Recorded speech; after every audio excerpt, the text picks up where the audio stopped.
So I actually can't believe that I'm saying this, but I actually enjoy playing No Man's Sky again. For some reason, there's something that keeps drawing me back to this game. I just like playing the beginning of the game again, and I'm not sure what it is. Maybe it's the rush of making a ton of money very fast, the rush of, I'm not sure, ruining a lot of aliens' lives in order to make a profit out of it. Maybe even a combination of both, but I'm seeing a lot of you guys are enjoying these videos, so I'm gonna keep putting them out for a little while, at the very least until I'm getting bored again or something else happens in the meantime. But anyway, welcome back everybody to our perfect start in No Man's Sky. This is the series, kind of, I'm not sure, in which I'm showing you my playthroughs and the things that I'm doing in order to get the most out of this game as possible. I'm talking about full-on optimization. Well, kind of. The 10 things that I really wished went perfect in the previous video, about 3 of them actually went the way I wanted it. But you know what? We made the most out of it and we still came on top. So in this video, what I'm basically doing here is I'm following a little bit of the main storyline.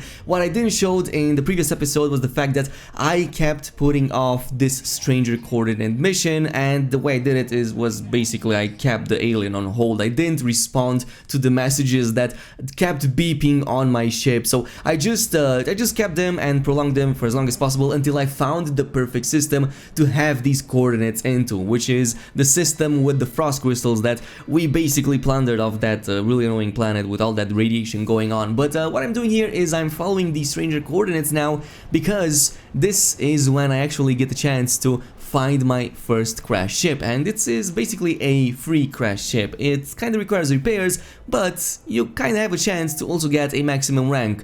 Spoilers alert, I got a nasty C class, so what I did is repaired it, threw it in the space station, in the bin, scrapped that, and got the profit out of it, which is really bad. I mean, unoptimized. I'm talking about some not that great money over here, so we kind of need to step up the game, because at this point it's about 5 minutes into my playthrough and I am not making money. In fact, I lost some money. I'm just back to 10 million from about 12 or 13. But from this point on, what I'm doing is I'm constantly checking these aliens over here to see exactly what types of modules they have. As I said in the previous video, I'm specifically looking for scanners for the multi-tool, since, well, these give quite a ton of units when you're scanning creatures, and I am planning to actually do quite a lot of that. But yeah, unfortunately this time it was quite an unlucky run. But from this point on, what I did is I again followed the mission, which brought me to the space anomaly. This was the first time I actually managed to unlock the space anomaly, and the reason I wanted that was because there are a couple of upgrades here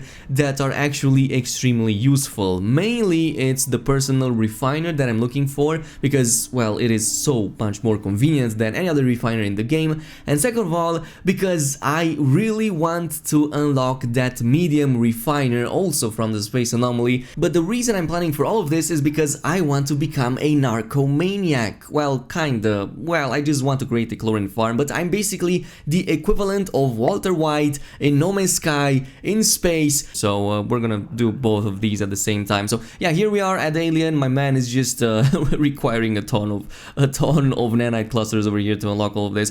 So it cost me a whole 500, almost 500 nanite clusters to get the hazmat gauntlets, as well as that portable, well, not really portable, like personal refiner. I keep messing these names up because they both sound exactly the same. And then I was also checking the prices of the medium refiner, which is 10 salvage data. But yeah, we're gonna do that, okay? I'm gonna get those 10 salvage data. In fact, I'm gonna get more of that and just unlock some of these things that, yeah, obviously require a ton of stuff. But here is the next section that actually got me by surprise, because I actually forgot that some of these aliens can actually be quite rewarding. So I'm following a little bit of this storyline, you know, just going here and there for Nara, because she told me to do that, talking to Nara, talking to Polo, and then somehow I end up in a conversation with I Am Groot, but he proves to be quite a nice gentleman, because he ended up giving me about 360 nanite clusters, which is quite a bit over there that I can go ahead and spend on some other tech that I can upgrade. But then some guy named Ares, not that one,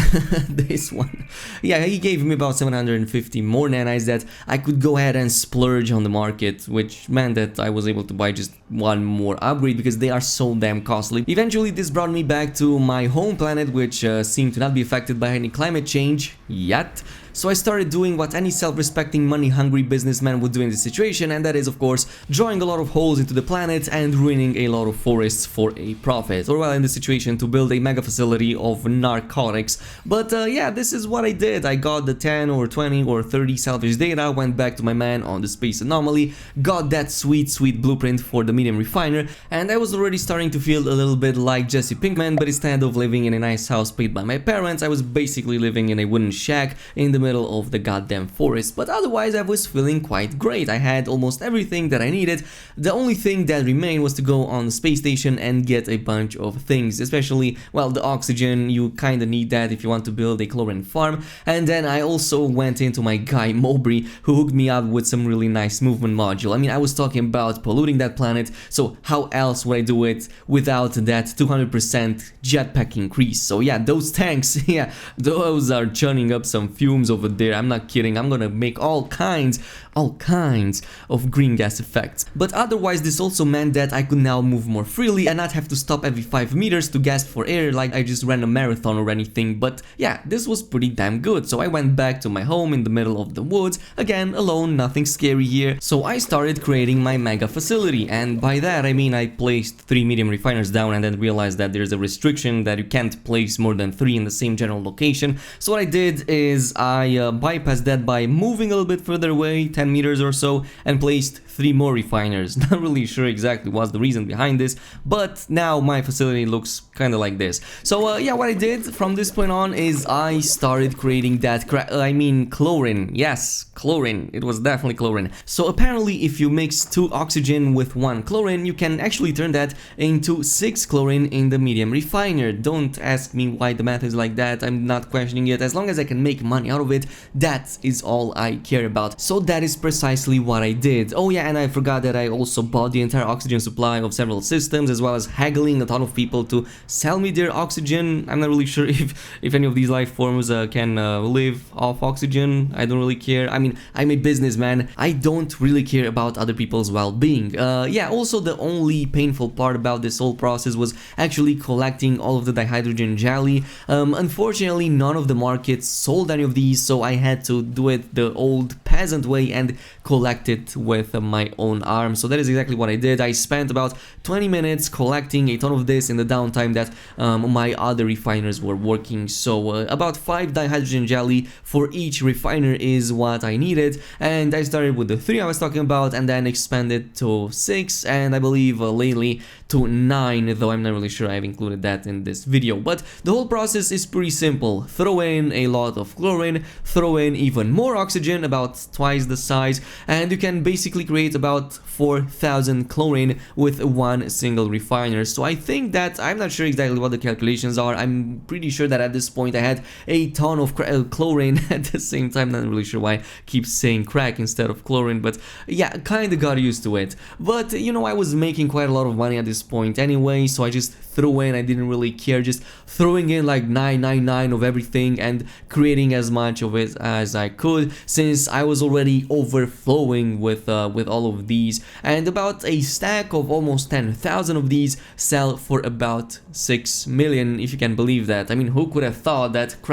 chlorine sells for so much on the black market? I mean, I would have never suspected that a banned substance could cost so much, but this also made me pretty filthy rich. I mean, I was already like 3 hours into the gameplay, and this meant that I had about 60 million, 50 million, not exactly entirely sure. So I had like 1, 2, 3, 4, 5, 6, 7 stacks, I think. So 7 by 6, that is about 42 and a bit million units, and with the 8 I already had, this meant that I already achieved the 50 million goal that I already had. Oh, and by the way, because I was such a greedy bastard, what I did is I basically crashed a bunch of markets to basically just double my profit. So instead of like the 50 million that I had, what I did is I roamed in a bunch of systems that happened to sell chlorine in their markets, and the way you want to do this is to basically basically search for these systems that also show chlorine in the market. Go ahead, sell your stash, this will crash the market, grab them again at a very heavily discounted price,